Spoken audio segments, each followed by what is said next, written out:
July 2024.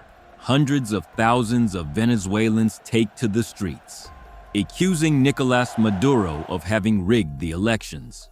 The opposition claims to have concrete evidence of ballot manipulation. The popular pressure explodes.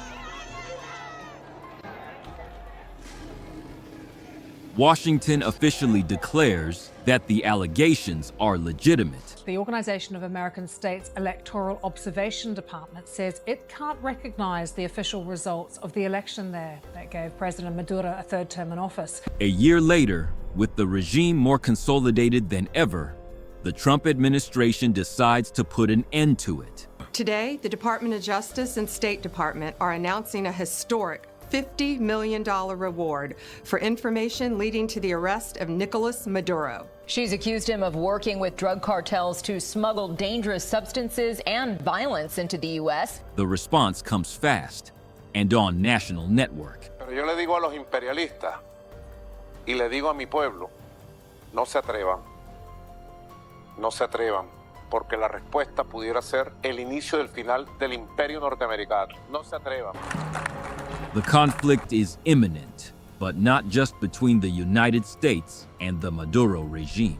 Behind the scenes, two of the most feared groups on the planet are about to face off. Under President Trump's leadership, Maduro will not escape justice and he will be held accountable for his despicable crimes. If you have any information to bring this criminal to justice, call 1-202-307-4228 or go online.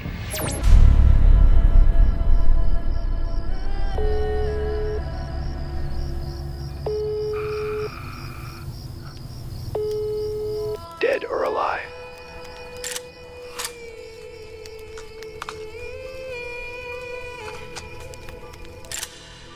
A mercenary is a soldier without a country, without ideology, and also without limits. He's not in war because he believes in something.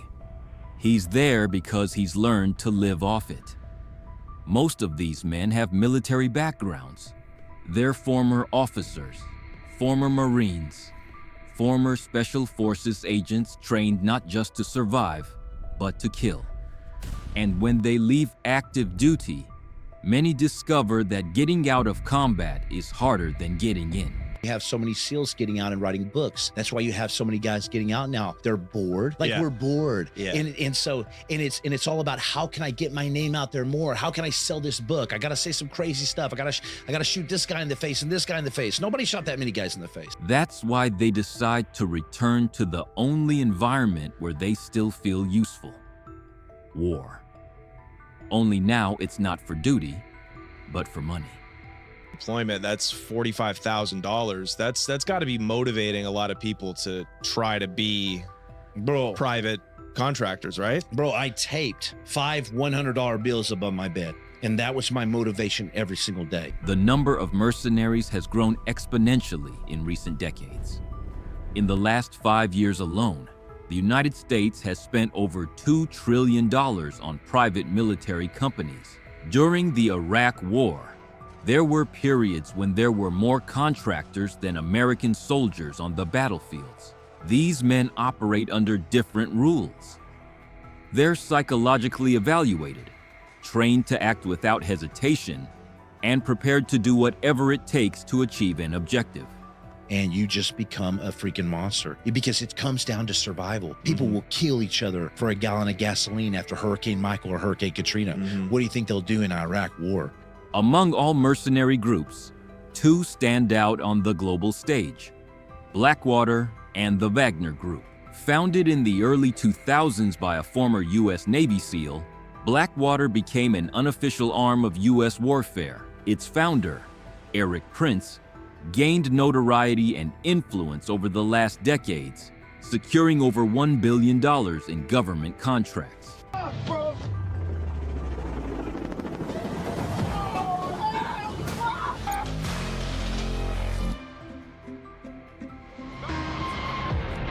During the Iraq War, the group took part in secret operations, hostage rescues, and armed escorts in war zones. Another car hauling ass out, blue Mercedes. Yep. The American group is made up of former elite military personnel, especially Navy SEALs, Delta Force, and Rangers. The average Blackwater soldier earns between $10,000 and $25,000 per month, depending on the mission's risk. In critical operations, that amount can triple. No pension, no official funeral, just money. The same motivation that unites soldiers on the other side of the planet. The Russian mercenaries were from The Wagner Group.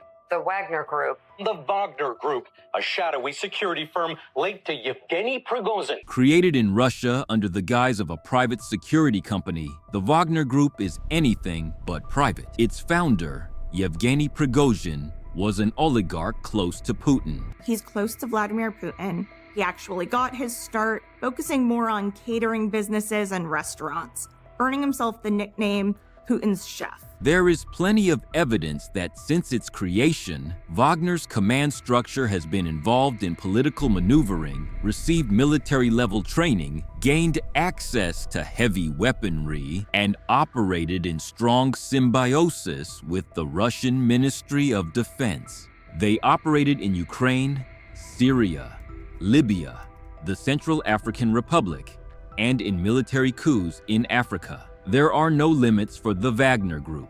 The only law they follow is force. And although most members are former military, the group has one key difference from Blackwater. They also recruit criminals. Наверное, слышали, чувака Вагнер называется. У вас есть кто-нибудь, кто может вас десятки срока отсюда в зону вытащить? Я вас живыми забираю. Но не всегда живыми возвращаю. Payment varies depending on the contract's origin. In Africa, it's estimated that each soldier gets $4,000 per month. In Syria, the amount can exceed $10,000. But the real profit doesn't come from contracts. Wagner was able to do that through offering security services. In recent years, the Wagner Group has expanded its operations far beyond battlefields. In the Central African Republic, their men were sent to escort local authorities, but shortly after, they began controlling diamond mines and illegal mining zones. In Sudan, they struck deals with local military forces in exchange for access to gold mines, creating clandestine export routes to Dubai and Russia. In Syria, they secured oil fields for the Bashar al-Assad regime in exchange for contracts that gave Wagner up to 25% of total production from the captured wells. This is Wagner's real business model. They offer protection to failed states, and in return, they get a share of the natural resources, the looting of the country. That's where things start to get interesting, because Venezuela is exactly that kind of state. Natural resources, political instability, and global isolation. A clear incentive, an opportunity far more valuable than the bounty on Maduro's head. There's just one problem.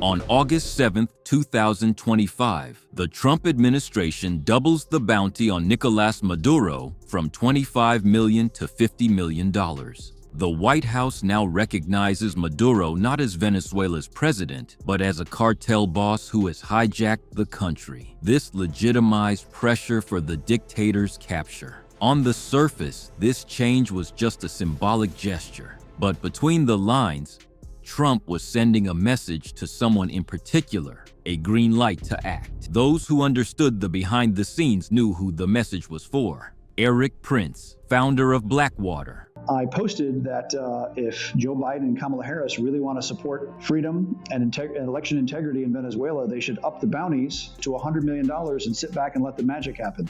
In 2024, he suggested that the government raise the bounty to $100 million.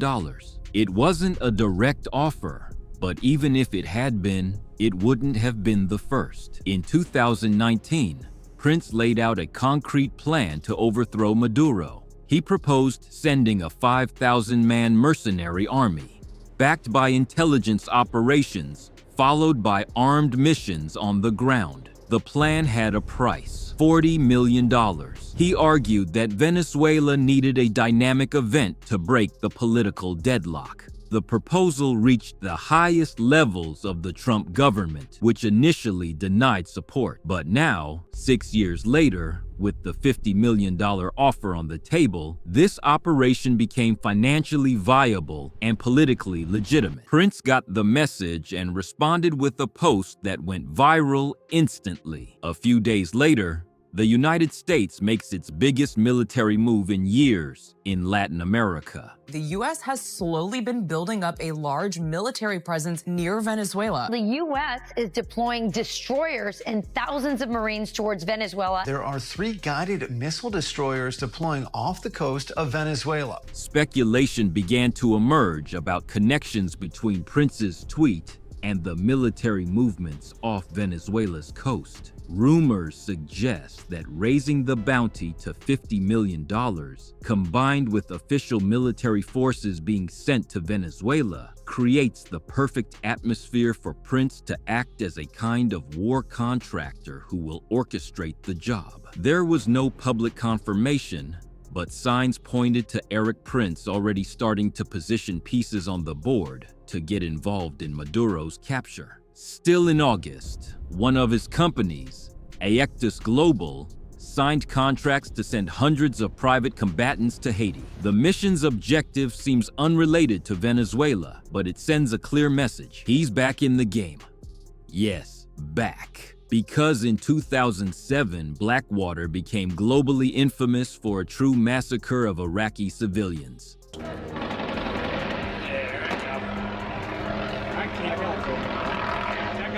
Shot now. This one up here.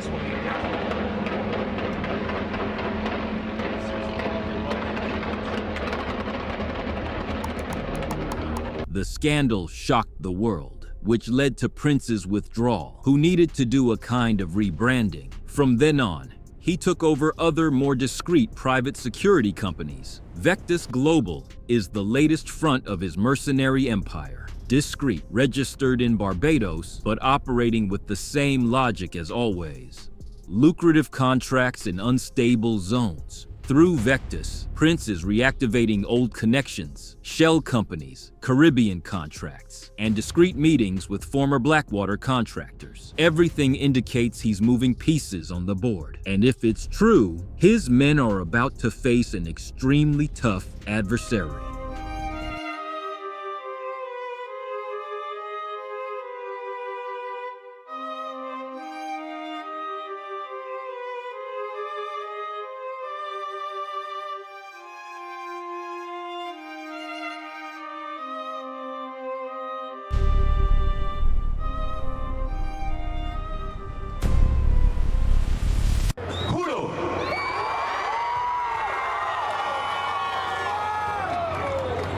Asumir formalmente las competencias del Ejecutivo Nacional como el presidente encargado de Venezuela. January 2019. Nicolás Maduro faces the biggest crisis of his regime to date. Juan Guaidó declares himself president with massive support.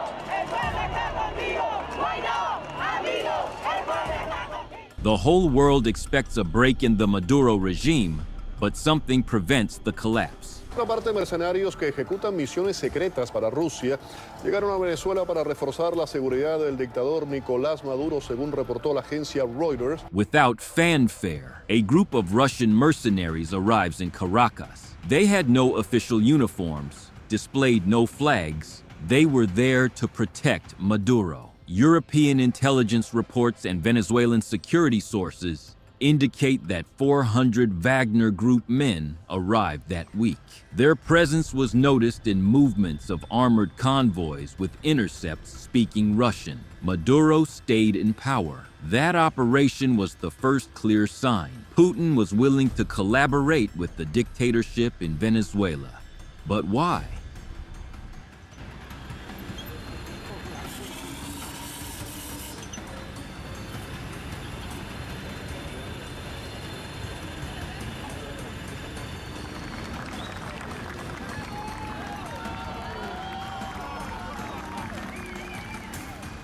Venezuela has one of the world's largest oil reserves. Most are located in restricted access areas where few companies can operate, except Russian ones. After sanctions and the country's isolation, it was the Russians who kept the state-owned PDVSA running. Rosneft, the giant Russian state company, signed billion-dollar deals with Venezuela and received privileged access to the country's most promising oil fields. Putin clearly sees something that the West ignored for too long. Venezuela could become a strategic extension, not just for Russia, but also for allies like China and India. What Maduro gets in return is military protection. Reports point to direct Wagner Group involvement in controlling illegal mining zones in Venezuela. The business model had already been successful in Africa and is now being replicated in Latin America. For Eric Prince, capturing Maduro means pocketing a few tens of millions. But for Putin, protecting him means establishing a military presence in the United States' backyard. We don't know what will happen when the two mercenary groups cross paths, but maybe the question isn't what will happen, but what is no longer happening. The illusion of sovereignty among dictatorships, Latin American neutrality, the era when wars needed to be declared. War has arrived and is being waged through contracts. Interests disguised as security operations.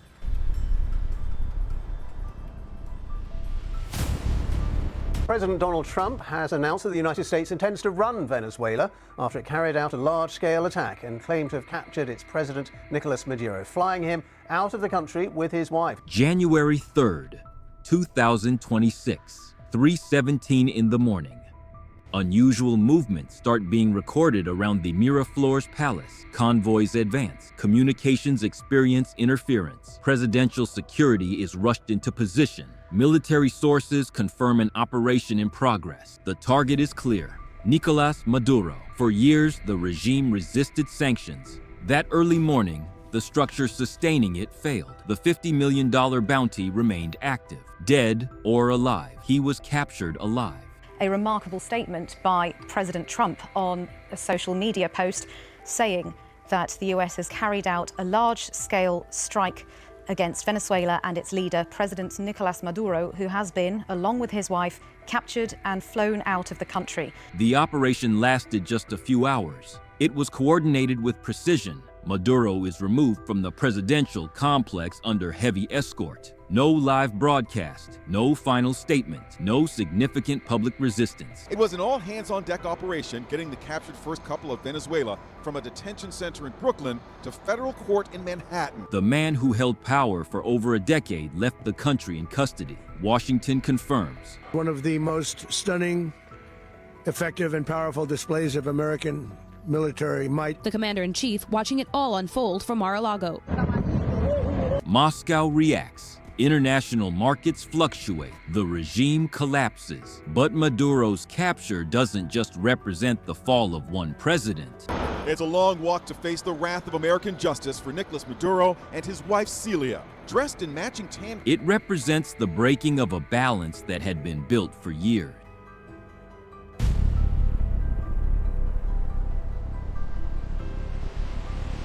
July 2024. Street protests. August 2025. The bounty is doubled. January 3rd, 2026 marks the end of a regime, but it also marks something bigger. It confirms that geographic borders no longer limit conflicts. It confirms that power isn't just in palaces, it's in networks, in companies, in invisible agreements. Maduro was captured, but the system that sustained his rule for so many years continues to operate. Venezuela was the stage. Maduro was the piece removed, but the game began long before him. It continues, and now everyone knows how far it can go. I'm Havelock, and this story is far from over.